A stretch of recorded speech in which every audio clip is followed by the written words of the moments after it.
இது ரைட்வின் செய்திகள். அண்மை செய்திகளின் தலைப்புச் செய்திகள். +2 மாணவர்களுக்கான வினா விடை வங்கி சேலத்தில் தயாராகிறது. சேலம் கருப்பூரில் கேஸ் டேங்கர் லாரிகள் நிறுத்தம். படத்தை டிடிஎச்சில் ரிலையன்ஸ் மற்றும் வீடியோ காணும் ஒளிபரப்புகின்றன.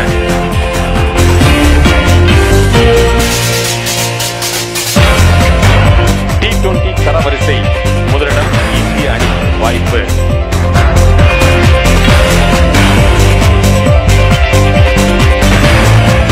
இனி விரிவான செய்திகள். +2 மாணவர்களுக்கான வினா விடை வங்கி சேலத்தில் தயாராகிறது. +2 பொதுத் தேர்வில் மெல்ல கற்கும் மாணவர்களும் தேர்ச்சி அடைய கடின பாடங்களுக்கு எளிமைப்படுத்தப்பட்ட வினாவிடை வங்கி சேலத்தில் தயாரிக்கப்படுகிறது. தமிழக அளவில் நடக்க உள்ள 10ஆம் வகுப்பு மற்றும் +2 பொதுத் தேர்வில் தேர்ச்சி விகிதத்தை அதிகரிக்க சேலம் மாவட்டத்தில் பல்வேறு முயற்சிகள் மேற்கொள்ளப்பட்டு வருகின்றன. இந்த கல்வியாண்டு துவக்கத்திலேயே அரசு மற்றும் அரசு உதவி பெறும் பள்ளிகளில் 10ஆம் வகுப்பு மற்றும் +2 வகுப்பில் மெல்ல கற்கும் மாணவர்களை கண்டறிந்து அவர்களுக்கு சிறப்பு கவனம் செலுத்தப்பட்டு வருகிறது. இதன் அடிப்படையில் இப்பிரச்சனைக்கு தீர்வு காண 6ஆம் வகுப்பு முதல் மெல்ல கற்கும் மாணவர்களை கண்டறிந்து அவர்களை மேம்படுத்தவும் முயற்சிகள் எடுக்கப்பட்டு வருகிறது. கடந்த 2 ஆண்டுகளில் குறிப்பிட்ட பாடங்களில் 90% மேல் தேர்ச்சி அடைய வைத்த ஆசிரியர்கள் வினாத்தாள் தயாரிப்பு மற்றும் விடைத்தாள் திருத்தும் பணியில் ஈடுபட்ட அனுபவமுள்ள ஆசிரியர்கள் கலந்து கொண்டனர். சேலம் கருப்பூரில் கேஸ் டேங்கர் லாரிகள் நிறுத்தம். தென்மண்டல எல்பிஜி டேங்கர் லாரி உரிமையாளர்கள் சங்கத்தினர் பல்வேறு கோரிக்கைகளை வலியுறுத்தி காலவரையற்ற வேலை நிறுத்தத்தில் ஈடுபட்டுள்ளனர். இதனால் டேங்கர் லாரிகள் சேலம் கருப்பூரில் உள்ள இந்தியன் ஆயில் நிறுவனத்தின் எரிவாயு நிரப்பும் பிளான்ட்டில் வரிசையாக நிறுத்தி வைக்கப்பட்டுள்ளன. வாடகை பாக்கியை உடனடியாக வழங்க வேண்டும். சுத்திகரிப்பு நிலையத்துக்கும் பாட்டிலிங் பிளான்ட்டுக்கும் ஆயில் நிறுவனங்கள் அறிவித்துள்ள கிலோமீட்டரில் உள்ள வேறுபாட்டை போக்க வேண்டும். கிலோமீட்டர் வேறுபாடு தொடர்பாக ஆயில் நிறுவன அதிகாரிகள் மற்றும் டேங்கர் லாரி உரிமையாளர் சங்கத்தினர் இணைந்து சர்வே செய்த வேண்டும் என்பது உள்ளிட்ட கோரிக்கைகளை வலியுறுத்தி காலவரையற்ற வேலை நிறுத்த போராட்டத்தில் ஈடுபட்டுள்ளனர். விஸ்வரூபம் படத்தை டிடிஎச்சில் ஏர்டெல், ரிலையன்ஸ் மற்றும் வீடியோ காணும் ஒளிபரப்புகின்றன. ஏர்டெலை தொடர்ந்து ரிலையன்ஸ் மற்றும் வீடியோ காணும் விஸ்வரூபம் திரைப்படத்தை டிடிஎச்சில் ஒளிபரப்புகின்றன. கமலஹாசன் நடிப்பில் மிகுந்த பொருட்செலவில் உருவாகியிருக்கும் திரைப்படம் விஸ்வரூபம். முதன் முறையாக இந்த திரைப்படம் டிடிஎச் மூலம் வெளியிடப்படுகிறது. ஆரம்பத்தில் விஸ்வரூபம் திரைப்படம் ஏர்டெல் டிடிஎச்சில் மட்டுமே வெளியிட இருந்தது. தற்போது அந்த நிலை மாறி ரிலையன்ஸ் மற்றும் வீடியோகான் டிடிஎச்சிலும் ஒளிபரப்பப்பட இருக்கிறது. ஆரோ 3D என்ற நவீன தொழில்நுட்பத்தில் எடுக்கப்பட்டுள்ள இத்திரைப்படம் அடுத்த மாதம் 11ஆம் தேதி திரைக்கு வருகிறது. டிடிஎச்சில் ஒரு நாள் முன்னதாக, அதாவது 10ஆம் தேதி இரவே ஒளிபரப்பப்படுகிறது. இந்த டிடிஎச் இணைப்புக்கு 1000 ரூபாய் வரை வசூலிக்க முடிவு செய்துள்ளனர். T20 தரவரிசை முதலிடம் இந்திய அணிக்கு வாய்ப்பு. 20 ஓவர் போட்டியில் முதலிடம் பிடிக்க இந்திய அணிக்கு அருமையான வாய்ப்பு உள்ளது. இவ்வாண்டு இறுதிக்குள் இங்கிலாந்து மற்றும் பாகிஸ்தான் அணிகளுக்கு எதிராக நடைபெறும் 4 T20 போட்டிகளில் இந்தியா வெற்றி பெறுமானால் இந்த கனவு சாத்தியமே. இங்கிலாந்து அணியுடனான T20 போட்டிகள் நிறைவடைந்தவுடன் இம்மாதம் 25ஆம் தேதி பாகிஸ்தான் அணியுடன் பெங்களூரில் முதலாவது T20 போட்டியில் இந்தியா விளையாடுகிறது. தர வரிசை பட்டியலில் இந்திய அணி இப்பொழுது 120 புள்ளிகளுடன் 3ஆம் இடத்தில் உள்ளது. நடைபெறும் 4 போட்டிகளிலும் இந்தியா வெற்றி பெறும் பட்சத்தில் முதலிடத்தை பிடிப்பதுடன் 12 புள்ளிகள் கூடுதலாக பெறும். இதன் மூலம் தர வரிசையில் 127 புள்ளிகளுடன் முதலிடத்தில் உள்ள இலங்கை அணியை விட 5 புள்ளிகள் அதிகம் பெற்று முதலிடத்தில் இருக்கும் வாய்ப்பு இந்தியாவுக்கு உள்ளது. இந்த சூழ்நிலையில் தற்போது T20 முதல் போட்டியில் இந்தியா வென்றுள்ளது குறிப்பிடத்தக்கது. விளம்பர இடைவேளைக்கு பிறகு செய்திகள் தொடரும்.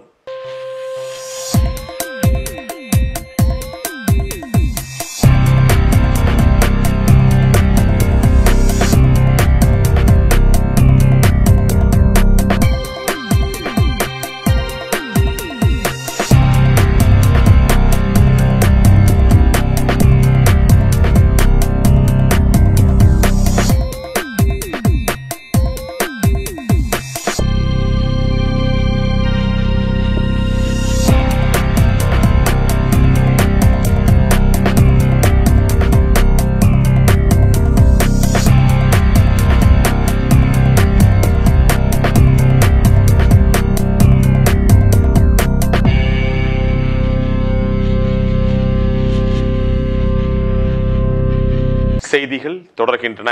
கொண்டலாம்பட்டி, இரும்பாலை, வீராணம் ஆகிய 3 போலீஸ் ஸ்டேஷன்கள் சேலம் மாநகருடன் இணைப்பு.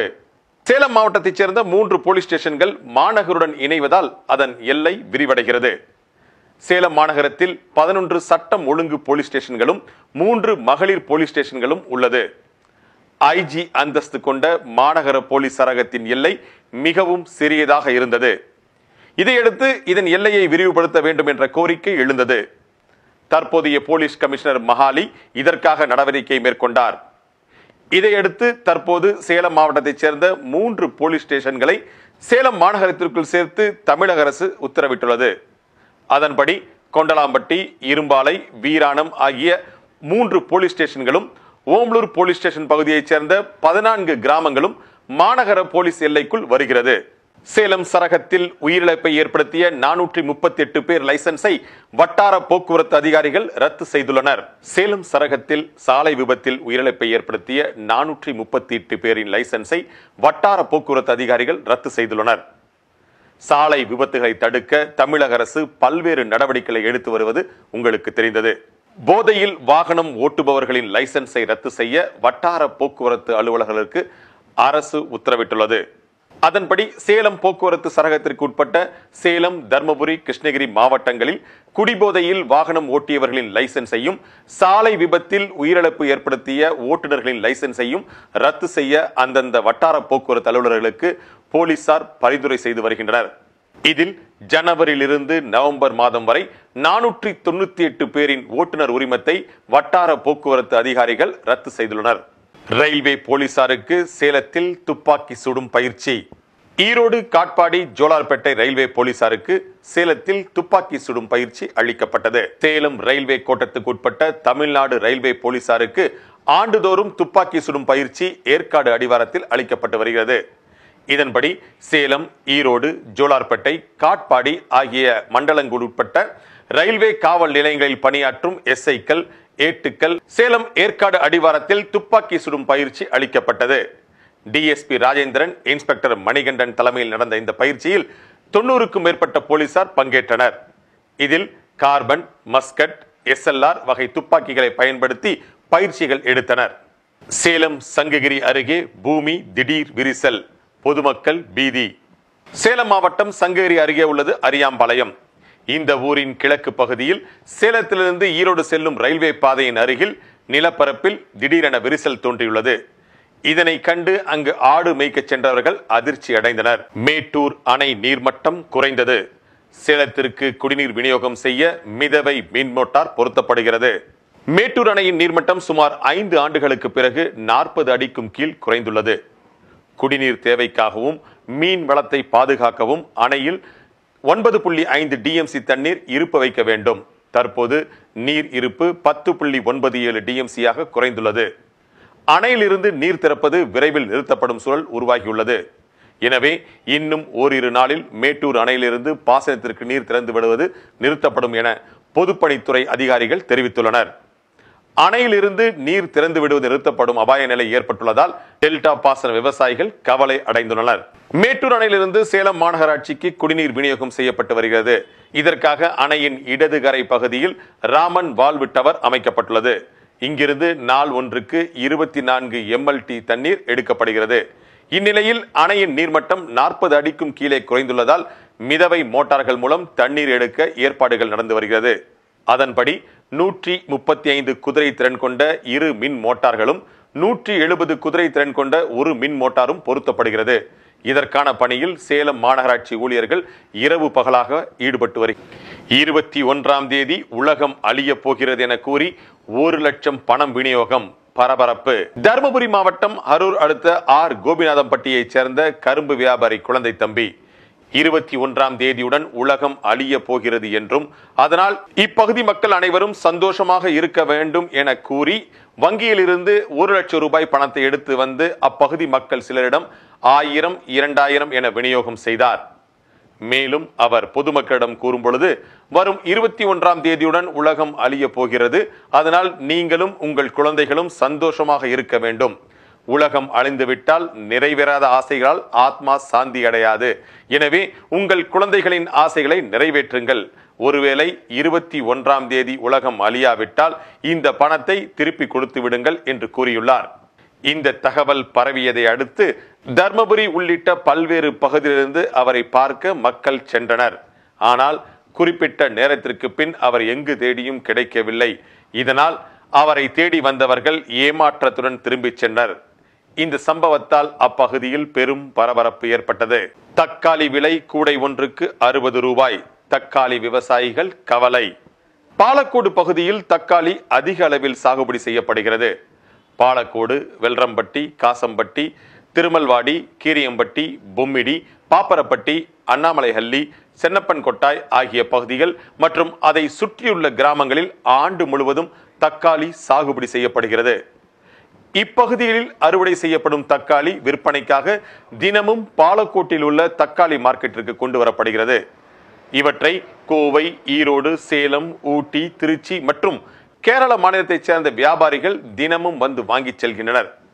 தமிழகத்தின் பிற பகுதிகளிலும் தற்போது தக்காளி அதிக அளவில் சாகுபடி செய்யப்பட்டு அறுவடை நடந்து வருவதால் பாலக்கோட்டிற்கு வரும் வெளியூர் வியாபாரிகள் எண்ணிக்கை கணிசமாக குறைந்துள்ளது.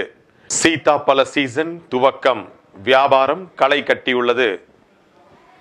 வேப்பனஹள்ளியில் சீதாப்பழ சீசன் தொடங்கியுள்ளதால் வியாபாரம் களை கட்டியுள்ளது. வேப்பனஹள்ளி மற்றும் அதன் சுற்றுவட்டார பகுதிகளில் சீதாப்பழங்கள் அதிக அளவில் விளைகின்றன. சுவை மற்றும் மருத்துவம் குணம் கொண்டது என்பதால் சீதாப்பழத்திற்கு பொதுமக்களிடையே நல்ல வரவேற்பு உள்ளது. வேப்பனஹள்ளி மற்றும் சுற்றுப்பகுதிகளில் விளையும் சீதாப்பழங்களை சென்னை, மதுரை, திருச்சி போன்ற மாவட்டங்களில் இருந்தும் கேரளா, ஆந்திரா போன்ற வெளி மாநிலங்களிலிருந்தும் வியாபாரிகள் மொத்தமாக வாங்கி செல்கின்றனர். போச்சம்பள்ளி வாரச்சந்தையில் போந்தா கோழியா நாட்டுக்கோழியா? மக்கள் ஏமாற்றம். கிருஷ்ணகிரி மாவட்டம் போச்சம்பள்ளி பகுதியில் உள்ள பல்வேறு கிராமங்களில் நாட்டுக்கோழி வளர்ப்பு பரவலாக காணப்படுகிறது. இயற்கையான சூழலில் வளர்க்கப்படும் நாட்டுக்கோழிகளின் இறைச்சி உடல் ஆரோக்கியத்திற்கு ஏற்றதாகவும் சுவை மிகுந்ததாகவும் உள்ளது. இதனால் இந்த கோழிகளுக்கு வேலூர், கிருஷ்ணகிரி, தர்மபுரி மற்றும் கர்நாடக மாநிலம் பெங்களூர் ஆகிய மாவட்டங்களில் நல்ல வரவேற்பு உள்ளது. போச்சம்பள்ளியில் ஞாயிறு தோறும் கூடும் வாரச்சந்தையில் சுற்று வட்டார கிராமங்களைச் சேர்ந்த விவசாயிகள் தங்கள் வளர்த்த நாட்டுக்கோழிகளை விற்பனை செய்து நல்ல வருவாய் ஈட்டி வருகின்றனர். இந்நிலையில் வியாபாரிகள் சிலர் போந்தா வகை கோழிகளை நாட்டு கோழிகள் என கூறி பொதுமக்களை ஏமாற்றி விற்பனை செய்து வருவதாக புகார்கள் எழுந்துள்ளன. சிறுபான்மையினர் உரிமை தின விழா. உதவி தொகைகளை தகுதியுள்ளவர்கள் பெற்று பயன்பெற வேண்டும். வருவாய் அலுவலர் அறிவிப்பு. நாமக்கல் மாவட்ட ஆட்சியர் அலுவலகத்தில் சிறுபான்மையினர் உரிமை தின விழா நடைபெற்று வருகிறது. விழாவிற்கு மாவட்ட வருவாய் அலுவலர் செங்குட்டுவன் தலைமை வகித்து 7 பேருக்கு 84,000 ரூபாய் மதிப்பிலான நலத்திட்ட உதவிகளை வழங்கினார். அது சமயம் அவர் கூறும்பொழுது, நாமக்கல் மாவட்டத்தில் இந்த ஆண்டு சிறுபான்மை சமூகத்தைச் சேர்ந்த பள்ளி படிப்பு படித்த 922 பேருக்கு 20.44 லட்சம் கல்வி உதவித்தொகை வேண்டி அரசுக்கு பரிந்துரை செய்யப்பட்டுள்ளது. பள்ளி மேற்படிப்பிற்கான 436 பேருக்கு 18.64 லட்சம் கல்வி உதவித்தொகை வேண்டி அரசுக்கு பரிந்துரையும் செய்யப்பட்டுள்ளது. உலமாக்கல் மற்றும் பணியாளர்கள் நல வாரியம் செயல்பட்டு வருகிறது. வாரியத்தில் பதிவு செய்யப்பட்ட உறுப்பினர்கள் மற்றும் குடும்ப வாரிசுதாரர்களுக்கு விபத்து, மரணம் ஏற்பட்டால் உதவித்தொகை வழங்கப்படும் என்றும் அறிவித்தார். இந்த உதவித்தொகைகளை தகுதியுள்ளவர்கள் பெற்று பயன்பெற வேண்டும் என்றும் கேட்டுக்கொண்டார். முட்டை விலை 23 காசுகள் உயர்ந்துள்ளது.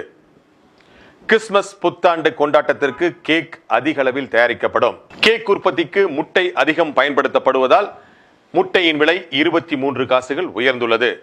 நாமக்கல்லில் நேற்று தேசிய முட்டை ஒருங்கிணைப்பு குழுவின் விலை நிர்ணய குழு கூட்டம் நடைபெற்றது. இதில் பண்ணையாளர்கள், வியாபாரிகள் கலந்து கொண்டு முட்டை உற்பத்தி மற்றும் விற்பனை நிலவரம் குறித்து ஆலோசித்தனர். கூட்டத்தில் முட்டை விலையில் 23 காசுகள் உயர்த்த முடிவு செய்யப்பட்டது. இதையடுத்து 287 காசாக இருந்த ஒரு முட்டையின் பண்ணை கொள்முதல் விலை 310 காசாக நிர்ணயம் செய்யப்பட்டது. PF டெபாசிட்டுக்கு இந்த நிதியாண்டிற்கான வட்டி விகிதம் 15ஆம் தேதி அறிவிக்கப்படுகிறது. தொழிலாளர்கள் வருங்கால வைப்பு நிதி திட்ட முதலீட்டுக்கு எத்தனை சதவீத வட்டி என்பது வரும் 15ஆம் தேதி அறிவிக்கப்படுகிறது. தொழிலாளர் வருங்கால வைப்பு நிதி திட்டத்தில் சேர்ந்துள்ளோருக்கு ஆண்டுதோறும் வட்டி வழங்கப்படும். இந்த நிதியை தொழிலாளர் வருங்கால வைப்பு நிதி அமைப்பு நிர்வகித்து வருகிறது. அறங்காவலர்கள் மத்திய வாரியத்தின் 201வது கூட்டம் ஜனவரி 15ஆம் தேதி மும்பையில் நடக்கிறது. இந்த கூட்டத்தில் வட்டி விகிதம் குறித்து முடிவு செய்யப்படும் என தெரிகிறது. ஆன்லைனின் வீட்டுக்கடன் ஸ்டேட் பேங்க் திட்டம். இன்டர்நெட் மூலம் வாடிக்கையாளர்களுக்கு வீட்டுக்கடன் வழங்கும் முறையை ஸ்டேட் பேங்க் ஆஃப் இந்தியா தொடங்கியுள்ளது. இதன் மூலம் வாடிக்கையாளர்கள் கடன் பெறுவதற்கு வங்கிக்கு அலைய வேண்டியதில்லை. குடும்ப வருமானம், வீட்டு கடன் தொகை போன்ற விவரங்களை தகுந்த அடையாள ஆவணங்களுடன் ஆன்லைனில் விண்ணப்பிக்க வேண்டும். விண்ணப்பத்தில் உள்ள தகவல்கள் குறித்து 4 கட்ட விசாரணைகள் மேற்கொள்ளப்படும். வாடிக்கையாளர்களின் பான் கார்டு அடிப்படையில் அவரது வருவாய் குறித்து முதலில் ஆராயப்படும். பிறகு வாடிக்கையாளர்கள் கேட்கும் தொகையை பெற அவருக்கு தகுதி உள்ளதா என ஆராயப்படும். இனி வேலைவாய்ப்பு செய்திகள். உடற்கூறு ஆசிரியர்களுக்கான மறுபயிற்சி முகாம். கிருஷ்ணகிரியில் உடற்கல்வி இயக்குநர்கள் மற்றும் உடற்கல்வி ஆசிரியர்களுக்கான மறுபயிற்சி முகாம் துவங்கியுள்ளது.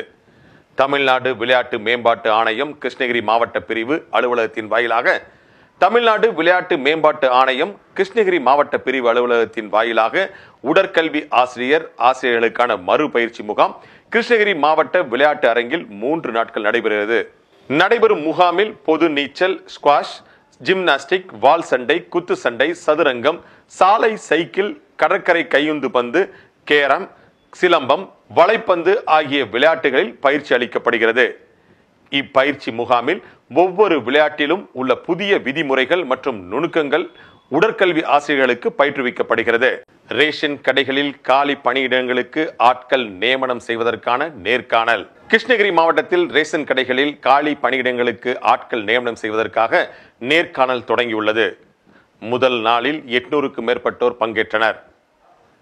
கிருஷ்ணகிரி மாவட்டத்தில் கூட்டுறவுத்துறையின் கட்டுப்பாட்டில் உள்ள கூட்டுறவு சங்கங்கள் மூலமாக நடத்தப்படும் ரேஷன் கடைகளில் காலியாக உள்ள 87 விற்பனையாளர் மற்றும் 28 கட்டுநர் பணியிடங்களை நிரப்ப விண்ணப்பங்கள் பெறப்பட்டது. இதில் தகுதியான விண்ணப்பதாரர்களுக்கு நேர்காணலுக்கான அழைப்பு கடிதமும் அனுப்பப்பட்டது. அழைப்பு கடிதம் கிடைக்க பெறாத தகுதியான விண்ணப்பதாரர்களுக்கு நேர்காணலில் கலந்து கொள்ள ஏற்பாடும் செய்யப்பட்டது. திண்டுக்கல் மாவட்டத்தில் வேலை வாய்ப்பற்ற இளைஞர்களுக்கு உதவித்தொகை. கடந்த செப்டம்பர் 30ஆம் தேதியுடன் முடிவடைந்த காலாண்டில் வேலைவாய்ப்பு அலுவலகத்தில் 10ஆம் வகுப்பு தேர்ச்சி பெறாதோர் SSLC 12ஆம் வகுப்பு பட்டப்படிப்பினை பதிவு செய்து 5 ஆண்டுகள் நிறைவு பெற்று தொடர்ந்து பதிவை புதுப்பித்து வருபவர்கள் 2012 அக்டோபர் முதல் உதவித்தொகை பெற தகுதி உடையவர்களாவார். மாற்றுத்திறனாளிகள் பதிவு செய்து ஓராண்டு பூர்த்தி அடைந்திருந்தாலே போதுமானது. இத்தொகையை பெற ஆதி திராவிடர், பழங்குடியினர் 45 வயதுக்குள்ளும் இதர வகுப்பினர் 40 வயதுக்குள்ளும் இருக்க வேண்டும். இத்துடன் செய்திகள் நிறைவடைந்தன. செய்திகளை உடனுக்குடன் தெரிந்து கொள்ள www.r-ads.com இணைந்திருங்கள். நன்றி, வணக்கம்.